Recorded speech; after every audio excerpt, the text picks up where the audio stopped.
Hello जय हिंद नमस्कार दोस्तों, आप सभी का स्वागत है आपके अपने YouTube channel online GK free classes में। आज के इस वीडियो में हम एसएससी एमटीएस 2024 के एग्ज़ाम के लिए जीके और जीएस का 7वां मॉडल पेपर लेकर आए हैं, जिसके अंदर जीके और जीएस के बहुत ही इंपॉर्टेंट क्वेश्चन होने वाले हैं। और ये सभी क्वेश्चन आपके एसएससी एमटीएस 2024 के एग्ज़ाम के लिए इम्पोर्टेंट रहेंगे, इसलिए इस 7वें मॉडल पेपर को आपको कंप्लीट देखना है। और इस मॉडल पेपर के एंड में आपको बताना है कि आपके 20 में से टोटल कितने क्वेश्चन सही होते हैं। तो चलिए शुरू करते हैं इस जीके और जीएस के 7वें मॉडल पेपर को बिना देरी के।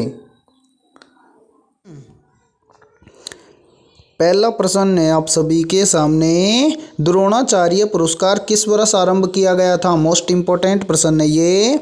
ऑप्शन ए है 1997 में, ऑप्शन बी है 1991 में, ऑप्शन सी है 1978 में और ऑप्शन डी है 1985 में। तो यहाँ पर देखिए इन चारों में से करेक्ट आंसर हो जाएगा सभी का ऑप्शन है डी, यानी कि द्रोणाचार्य पुरस्कार 1985 के अंदर आरंभ किया गया था। तो पहले के अंदर करेक्ट आंसर हो जाएगा सभी का ऑप्शन है डी। तो चलिए अगला प्रश्न देखते हैं। दूसरा प्रश्न है आप सभी के सामने, दुधवा टाइगर रिजर्व किस राज्य में स्थित है? ऑप्शन ए है कर्नाटक में, ऑप्शन बी है उत्तर प्रदेश में, ऑप्शन सी है छत्तीसगढ़ में और ऑप्शन डी है पश्चिम बंगाल में। तो जल्दी से बताइए इन चारों में से करेक्ट आंसर है क्या होगा? पूछा गया है कि दुधवा टाइगर रिजर्व किस राज्य में स्थित है। तो यहाँ पर देखिए सभी का करेक्ट आंसर हो जाएगा ऑप्शन है बी, यानी कि दुधवा टाइगर रिजर्व उत्तर प्रदेश राज्य के अंदर स्थित है। तो दूसरे के अंदर करेक्ट आंसर हो जाएगा सभी का ऑप्शन है बी। तो चलिए अगला प्रश्न देखते हैं। तीसरा प्रश्न है आप सभी के सामने, निम्नलिखित में से 13 ताली लोक नृत्य कहाँ का प्रसिद्ध है? वेरी वेरी इंपॉर्टेंट प्रश्न है ये, और चाहे तो आप इस प्रश्न का स्क्रीनशॉट भी ले सकते हैं, क्योंकि काफ़ी बार ये एग्जाम के अंदर पूछा गया प्रश्न है। पूछा जाता है कि 13 ताली लोक नृत्य कहाँ का प्रसिद्ध है। ऑप्शन ए है छत्तीसगढ़ का, ऑप्शन बी है मध्य प्रदेश का, ऑप्शन सी है मणिपुर का और ऑप्शन डी है कर्नाटक का। तो यहाँ पर देखिए करेक्ट आंसर हो जाएगा सभी का ऑप्शन है बी, यानी कि जो 13 ताली लोक नृत्य है वो मध्य प्रदेश का प्रसिद्ध है। तो करेक्ट आंसर हो जाएगा तीसरे के अंदर भी ऑप्शन है बी। तो चलिए अगला प्रश्न देखते हैं। चौथा प्रश्न है आप सभी के सामने, भारतीय संविधान के किस अनुच्छेद में अस्पृश्यता उन्मूलन के विषय में उल्लेख किया गया है? ऑप्शन ए है अनुच्छेद 16 में, ऑप्शन बी है अनुच्छेद 21 में, ऑप्शन सी है अनुच्छेद 25 में और ऑप्शन डी है अनुच्छेद 17 में। तो इन चारों में से देखिए करेक्ट आंसर हो जाएगा सभी का ऑप्शन है डी, यानी कि भारतीय संविधान का जो अनुच्छेद 17 है इसके अंदर अस्पृश्यता के उन्मूलन के विषय में उल्लेख किया गया है। तो चौथे के अंदर करेक्ट आंसर हो जाएगा सभी का ऑप्शन है डी। तो चलिए अगला प्रश्न देखते हैं। पांचवा प्रश्न है आप सभी के सामने, निम्नलिखित में से कौन 15वीं शताब्दी के दौरान असम में वैष्णव संप्रदाय के मुख्य समर्थकों में एक था? ऑप्शन ए है जयदेव, ऑप्शन बी है गीसादास, ऑप्शन सी है रायदास और ऑप्शन डी है शंकरदेव। तो यहाँ पर देखिए इन चारों में से करेक्ट आंसर हो जाएगा ऑप्शन है डी, यानी कि 15वीं शताब्दी के दौरान असम में वैष्णव संप्रदाय के मुख्य समर्थकों में एक था। तो वो कौन था इनमें से? तो वो था शंकरदेव। तो करेक्ट आंसर हो जाएगा सभी का ऑप्शन है डी। और यहाँ पर देखिए यदि ये वीडियो आपको पसंद आ रही है तो जल्दी से एक बार इस वीडियो को लाइक कर दो, और चैनल पर यदि आप पहली बार जुड़े हो तो चैनल को कर लो सब्सक्राइब और बेल आइकन को प्रेस करना, ताकि एसएससी एमटीएस के एग्जाम से संबंधित आने वाली हर वीडियो का नोटिफिकेशन भी आपको सबसे पहले देखने को मिले। ठीक है, और आपके जितने भी दोस्त एसएससी एमटीएस एग्जाम 2024 की तैयारी कर रहे हैं तो उनके पास भी इस वीडियो को ज़्यादा से ज़्यादा शेयर करें। तो चलिए अगला प्रश्न देखते हैं।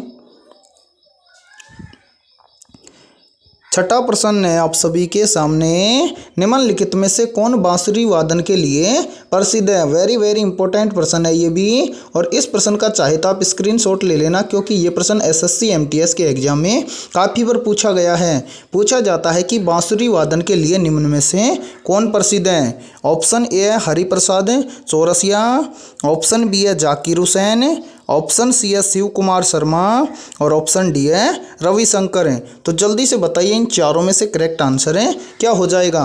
यानी कि पूछा गया है कि निम्नलिखित में से कौन बांसुरी वादन के लिए प्रसिद्ध है। तो जिस भी अभ्यर्थी ने कमेंट सेक्शन के अंदर एक कमेंट किया है तो उन सभी का करेक्ट आंसर हो जाएगा ऑप्शन है ए, यानी कि बांसुरी वादन के लिए प्रसिद्ध है हरिप्रसाद चौरसिया। तो राइट आंसर हो जाएगा सभी का ऑप्शन है ए। तो चलिए अगला प्रश्न देखते हैं। 7वां प्रश्न है आप सभी के सामने, बाजीराव प्रथम किस वंश के शासक थे। ऑप्शन ए है नंद वंश के, ऑप्शन बी है पेशवा वंश के, ऑप्शन सी है हर्यक वंश के और ऑप्शन डी है मौर्य वंश के। तो यहाँ पर देखिए इन चारों में से करेक्ट आंसर हो जाएगा सभी का ऑप्शन है बी, यानी कि बाजीराव प्रथम थे ये थे पेशवा वंश के शासक। तो करेक्ट आंसर हो जाएगा 7वें के अंदर ऑप्शन है बी। तो चलिए अगला प्रश्न देखते हैं। 8वां प्रश्न है आप सभी के सामने, प्रकाश की तीव्रता को मापने वाले यंत्र को क्या कहा जाता है। ऑप्शन ए है ल्यूसीमीटर, ऑप्शन बी है क्रायोमीटर, ऑप्शन सी है साइनोमीटर और ऑप्शन डी है बैरोमीटर। तो जल्दी से बताइए इन चारों में से करेक्ट आंसर है क्या होगा। पूछा गया है कि प्रकाश की तीव्रता मापने वाले यंत्र को क्या कहा जाता है। तो करेक्ट आंसर हो जाएगा सभी का ऑप्शन है ए, यानी कि प्रकाश की तीव्रता को मापने वाले यंत्र को कहा जाता है ल्यूसीमीटर। ठीक है, तो करेक्ट आंसर हो जाएगा 8वें के अंदर ऑप्शन है ए। तो चलिए अगला प्रश्न देखते हैं। 9वां प्रश्न है आप सभी के सामने, गुरुत्वाकर्षण के संदर्भ में जी को क्या कहा जाता है। ऑप्शन ए है गुरुत्वीय स्थिरांक, ऑप्शन बी है गुरुत्वीय आकर्षण, ऑप्शन सी है गुरुत्वीय बल और ऑप्शन डी है गुरुत्व के कारण होने वाला त्वरण। तो इन चारों में से देखिए करेक्ट आंसर हो जाएगा सभी का ऑप्शन है ए, यानी कि गुरुत्वाकर्षण के संदर्भ में जी को कहा जाता है गुरुत्वीय स्थिरांक। तो करेक्ट आंसर हो जाएगा 9वें के अंदर ऑप्शन है ए। ठीक है, तो चलिए अगला प्रश्न देखते हैं। 10वां प्रश्न है आप सभी के सामने, भारतीय संविधान का अनुच्छेद 43A उद्योगों के प्रबंधन में श्रमिकों की भागीदारी से संबंधित है।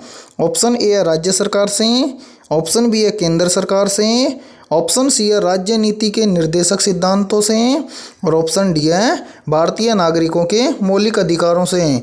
तो यहाँ पर 10वीं के अंदर करेक्ट आंसर हो जाएगा सभी का ऑप्शन है सी। ठीक है, तो चलिए अगला प्रश्न देखते हैं। 11वां प्रश्न है आप सभी के सामने, निम्नलिखित में से आंध्र प्रदेश राज्य का राज्य पशु कौन सा है। ऑप्शन ए है एक सींग वाला गेंडा, ऑप्शन बी है बैल, ऑप्शन सी है मिथुन और ऑप्शन डी है काला हिरन। तो इन चारों में से जल्दी से बताइए करेक्ट आंसर क्या होगा। पूछा गया है कि आंध्र प्रदेश राज्य का राज्य पशु कौन सा है। तो करेक्ट आंसर हो जाएगा यहाँ पर सभी का ऑप्शन है डी, यानी कि इन सभी में से जो काला हिरण है वो आंध्र प्रदेश राज्य का क्या है, राज्य पशु है। तो करेक्ट आंसर हो जाएगा सभी का ऑप्शन है डी। तो चलिए अगला प्रश्न देखते हैं। 12वां प्रश्न है आप सभी के सामने, निम्नलिखित में से किसे कंप्यूटर के मस्तिष्क के नाम से भी जाना जाता है। ऑप्शन ए है सीपीयू को, ऑप्शन बी है एएलयू को, ऑप्शन सी है मदरबोर्ड को और ऑप्शन डी है कीबोर्ड को। तो यहाँ पर देखिए करेक्ट आंसर हो जाएगा सभी का ऑप्शन है ए, यानी कि कंप्यूटर के मस्तिष्क के नाम से जाना जाता है सीपीयू को। तो करेक्ट आंसर हो जाएगा सभी का ऑप्शन है ए। और सभी को कमेंट सेक्शन के अंदर सीपीयू की फुल फॉर्म बतानी है कि सीपीयू की फुल फॉर्म क्या होती है। तो चलिए अगला प्रश्न देखते हैं। 13वां प्रश्न है आप सभी के सामने, राज्यसभा के सदस्यों का निर्वाचन कितने वर्षों के लिए होता है। वेरी वेरी इंपॉर्टेंट प्रश्न है ये। ऑप्शन ए है 5 वर्ष के लिए, ऑप्शन बी है 8 वर्ष के लिए, ऑप्शन सी है 9 वर्ष के लिए और ऑप्शन डी है 6 वर्ष के लिए। तो यहाँ पर देखिए करेक्ट आंसर हो जाएगा सभी का ऑप्शन है डी, यानी कि राज्यसभा के सदस्यों का निर्वाचन होता है 6 वर्ष के लिए। तो करेक्ट आंसर हो जाएगा सभी का ऑप्शन है डी। तो चलिए अगला प्रश्न देखते हैं।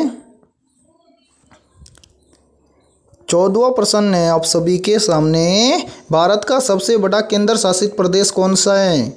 ऑप्शन ए है गोवा, ऑप्शन बी है अंडमान निकोबार द्वीप, ऑप्शन सी है पुडुचेरी और ऑप्शन डी है चंडीगढ़। तो जल्दी से बताइए इन चारों में से करेक्ट आंसर है क्या होगा। पूछा गया है कि भारत का सबसे बड़ा केंद्र शासित प्रदेश कौन सा है।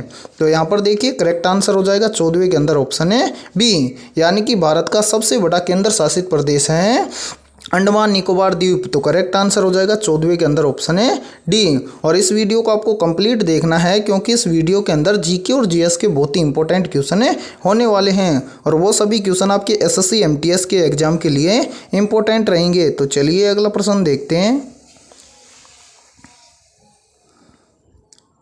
15वां प्रश्न है आप सभी के सामने, निम्नलिखित में से किस नृत्य शैली को लद्दाख के शाही नृत्य के रूप में भी जाना जाता है। यानी कि इस प्रश्न के अंदर आपसे पूछा गया है कि किस नृत्य शैली को लद्दाख के शाही नृत्य के रूप में जाना जाता है। ऑप्शन ए है जबरो नृत्य को, ऑप्शन बी है सोडोल नृत्य को, ऑप्शन सी है याक नृत्य को और ऑप्शन डी है कौशल नृत्य को। तो यहाँ पर देखिए इन चारों में से करेक्ट आंसर हो जाएगा सभी का ऑप्शन है बी, यानी कि जो सोडोल नृत्य है या फिर हम बोल सकते हैं कि इन सभी में से जो सोडोल नृत्य है उसको लद्दाख के शाही नृत्य के रूप में भी जाना जाता है। तो करेक्ट आंसर हो जाएगा 15वें के अंदर सभी का ऑप्शन है बी। तो चलिए अगला प्रश्न देखते हैं। 16वां प्रश्न है आप सभी के सामने, निम्नलिखित में से भांगड़ा लोक नृत्य किस राज्य का प्रसिद्ध है। ऑप्शन ए है अरुणाचल प्रदेश का, ऑप्शन बी है पंजाब का, ऑप्शन सी है असम का और ऑप्शन डी है नागालैंड का। तो यहाँ पर देखिए इन चारों में से करेक्ट आंसर हो जाएगा सभी का ऑप्शन है बी, यानी कि जो भांगड़ा लोक नृत्य है वो पंजाब राज्य का प्रसिद्ध है। तो करेक्ट आंसर हो जाएगा सभी का ऑप्शन है बी। तो चलिए अगला प्रश्न देखते हैं। 17वां प्रश्न है आप सभी के सामने, गेटवे ऑफ इंडिया किसके द्वारा बनवाया गया था। मोस्ट इंपॉर्टेंट प्रश्न है ये। ऑप्शन ए है गुरु रामदास जी के द्वारा, ऑप्शन बी है महाराणा प्रताप सिंह के द्वारा, ऑप्शन सी है रविंद्रनाथ टैगोर के द्वारा और ऑप्शन डी है ब्रिटिश सरकार के द्वारा। तो जल्दी से बताइए इन चारों में से करेक्ट आंसर है क्या होगा।